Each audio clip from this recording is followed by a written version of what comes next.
सभी श्याम प्रेमियों को श्री श्याम भक्ति माला की तरफ से मेरा जय श्री श्याम, जय श्री बालाजी। मित्रों, कुंडली और जीवन का ये सेकंड पार्ट है। इस पार्ट में मैंने सत्संग शब्द और जोड़ा है, क्योंकि जब तक सत्संग जीवन में नहीं होता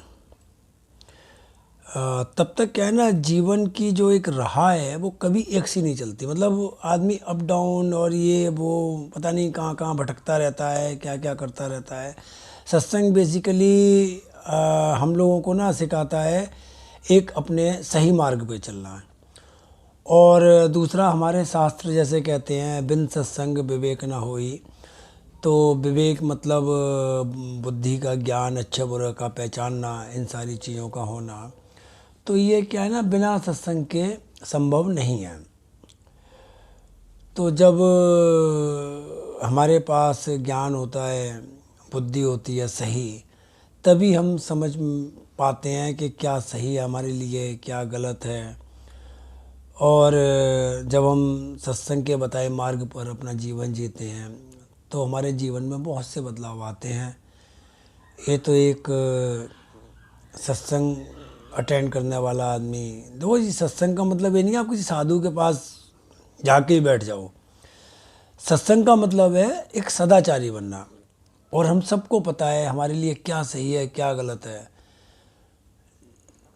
मैंने कुछ लोग ऐसे देखे जो मतलब जैसे मान लो शराब के आदी हो गए, उन्होंने उस हद तक पी कि दुनिया ही छोड़ दी, जबकि उनको पता था कि शराब मेरे को नुकसान कर रही है। लेकिन फिर भी, क्योंकि उनके पास विवेक नहीं था, उनका जो मन था ना, उनकी जो इंद्रियां थी वो उनके बस में नहीं थी। क्योंकि इंद्रियां बस में हमेशा विवेक से होती हैं। जब बुद्धि हमारा सही और गलत का सही निर्णय लेती है और हम अपनी मन के ऊपर अंकुश लगाते हैं, तब जाके हमारा मन हमारे काबू में आता है। तो सत्संग का ये जो हमने इसमें जोड़ा है, इसको जोड़ने का जो मेन मकसद है वो यही है कि जब आपके पास बुद्धि होगी, सत्संग होगा, अच्छा ज्ञान होगा, तभी आप समझ पाएंगे कि कुंडली क्या है।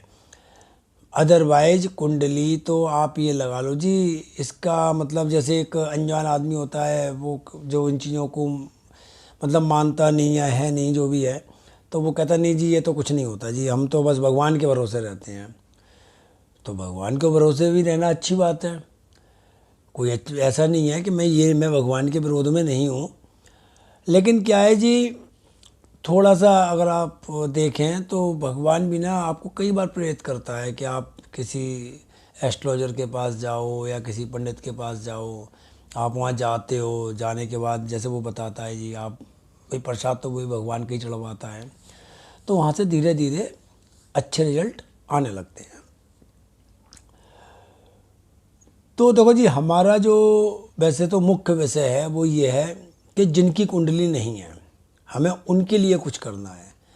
तो जी कुंडली है तो आप हमसे अपॉइंटमेंट लीजिए, स्क्रीन पर नंबर है हमारा, और संस्था की तरफ से बिल्कुल निःशुल्क है, आप कभी भी आ सकते हैं अपॉइंटमेंट लेने के बाद।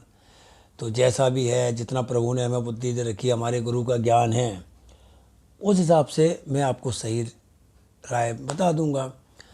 और बाकी है, देखो जी, कई लोगों को फ़ायदा मिला है, तो हो सकता है कुछ आपको भी फ़ायदा निकले, क्योंकि मैंने अपने जीवन में कई कुंडलियाँ देख रखी हैं और बहुत बाहर बाहर के लोग भी मेरे साथ जुड़े हुए हैं।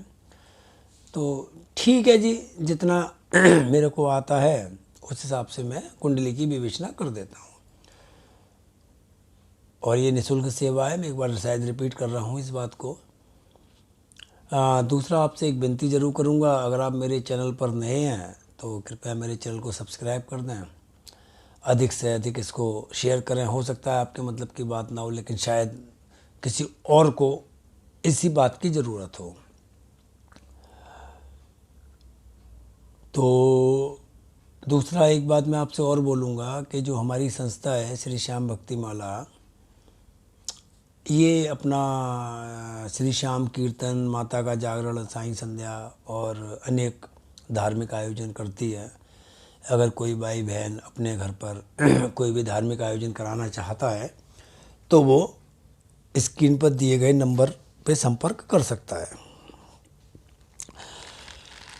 अब हमारी संस्था पिछले करीब 2.5 साल से कार्य कर रही है और कई एक कीर्तन कराए हैं, कुछ मतलब कई लोगों ने मिलके मतलब बहुत कुछ ऐसा किया है और अब भगवान की कृपा से बहुत से लोग अब जानते भी हैं नाम से। तो खैर चलो ये सारी बातें ठीक हैं, आप देख लेना। बाकी जो मेन हमारा अब विषय है हम उस विषय पे आते हैं। हमारा मेन जो सब्जेक्ट है वो ये है कि भाई जिसकी कुंडली नहीं है वो क्या करे। कुंडली वाले तो चलो ठीक है, आप चाहे मेरे पास आएँ चाहे किसी और के पास जाएँ, सब अपनी अपनी समस्या बता देंगे। अब लेकिन जिसकी कुंडली नहीं है उसके लिए तो बहुत बड़ी समस्या है, क्योंकि कुछ सही हो या ना सही हो पर इतना ज़रूर सही है कि नाम के हिसाब से जो राशि बनती है उसके हिसाब से आपके ग्रह नहीं चलते। अब भाई आपका राशि का नाम कुछ और है, माँ बाप ने कुछ और रख दिया, अब आप सोचो कि जी जो नाम रख दिया उसके हिसाब से ग्रह चलेंगे, तो भैया बिल्कुल भी नहीं चलते। इस बात को तो आप एकदम से समझ लो। ग्रह आपके चलते हैं जन्म के हिसाब से। अगर आपका जन्म जिस ग्रह में जिस लगन में हुआ है। अच्छा, दूसरा एक भ्रम और रहता है, बहुत से हमारे मतलब जो कुंडली सीखना भी चाह रहे हैं कि कुंडली हम देखें किससे, चंद्र कुंडली देखें या लगन कुंडली देखें। तो मित्रों मैं आपको बता रहा हूँ कि जो सही परिणाम आते हैं वो लगन कुंडली के हिसाब से आते हैं। चंद्र कुंडली से आप गोचर देख सकते हैं, चंद्र कुंडली से आप शनि की ढैया, शनि की 7.5 इनका विचार कर सकते हैं। बाकी हमारा मतलब कैसा क्या करेक्टर है, कितना पैसा है, मकान, भूमि, वाहन, ये सब चीज़ें और मतलब बहुत बहुत जो कुछ है वो सारा लगन कुंडली से आता है। तो अब हम जो बात कर रहे हैं वो हम बात कर रहे हैं कि भाई जीवन में सत्संग और ग्रह इनका क्या महत्व है। देखो जी, ये दोनों ही एक दूसरे के पूरक हैं। अगर आप सत्संगी हैं, समय से उठना बैठना खाना है अगर आपका, तो आप ये मान के चलो आपने कई एक बड़े बड़े ग्रह शांत कर दिए। ये उपाय है एक तरह से देखा जाए तो। जैसे कि हमारे बड़े ग्रह हो जाते हैं, गुरु हो गए, शनि हो गए, ठीक है जी, राहु केतु हो गए। ये भी थोड़ा लंबे समय तक एक भाव में रहते हैं और इनके परिणाम भी बड़े विचित्र आते हैं। देखो जी, राहु समझ में आ जाता है, केतु तो समझ में भी नहीं आता। कभी कभी कुंडली में केतु का असर ऐसा देखने को मिला है कि वे समझ ही नहीं आता कि ये केतु के इफेक्ट हैं या किसी और वजह से हो रहा है। लेकिन जो है ये थोड़ा सा जो लोग डीपली कुंडली पढ़ लेते हैं, देख लेते हैं, तो वो लोग ये बता सकते हैं। तो अब क्या है ना, जैसे भाई आपकी कुंडली नहीं है लेकिन आपको लग रहा है कोई शनि से संबंधित आप काम कर रहे हो और आपके काम में तरक्की नहीं हो रही, जैसे लोहे का काम है कुछ इस तरह का, तो आप ये देखो आपका सोना कितने बजे होता है और उठना कितने बजे होता है और आप पूरे दिन की दिनचर्या उसमें कितनी चीज़ें टाइम से करते हो। अगर आपका ना उठना सही समय पर है, ना सोना सही समय पर है, ना खाना पीना सही समय पर है, तो आप मान के चलो आपने शनि देव को अपने हाथों से पीड़ित कर रखा है। तो ऐसे करके मतलब जो सत्संग के हिसाब से जब हम जिएंगे तो शनि है, गुरु है। गुरु भी अगर आप सत्संगी हैं, अच्छी अच्छी किताब पढ़ते हैं, किसी गुरु के आश्रम में जाते हैं, मंदिर में जाते हैं, तो आपके जो मान लो किसी की गुरु कमज़ोर है, क्योंकि कमज़ोर गुरु के भी बड़े अजीब परिणाम होते हैं ज़िंदगी में। इसलिए गुरु कमज़ोर नहीं रखना चाहिए। जिसकी कुंडली में मैंने देखा है गुरु पीड़ित है या कमज़ोर है या नीच है गुरु, तो उनके साथ भी थोड़ा सा ये रहता है कि वो अपना लाइफ में संघर्ष करते हैं, कुछ पाते हैं फिर कुछ खोते हैं, फिर कुछ पाते हैं फिर कुछ खोते हैं। तो अगर आप थोड़ा सा सत्संग को साथ लेके चलेंगे तो ये होगा कि भाई आपका एटलीस्ट गुरु तो अच्छा हो ही जाएगा।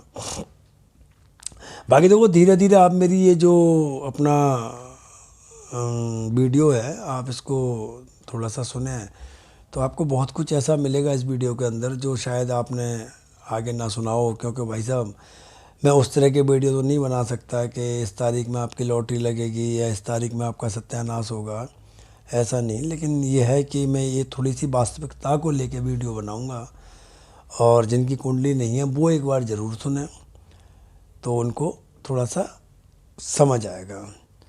बाकी देखो जी, मैं बहुत बड़े वीडियो नहीं बनाऊंगा, और ये वीडियो भी काफ़ी लंबा हो गया है, तो मुझे लगता है कि ज़्यादा आपका भी समय ना लूं, तो मैं अपनी वाणी को अब यहाँ पर विराम देता हूँ। बाकी अगले वीडियो में फिर बात करेंगे। प्रभु श्याम आप सभी पे अपनी कृपा बना के रखें। जय श्री श्याम, जय बालाजी।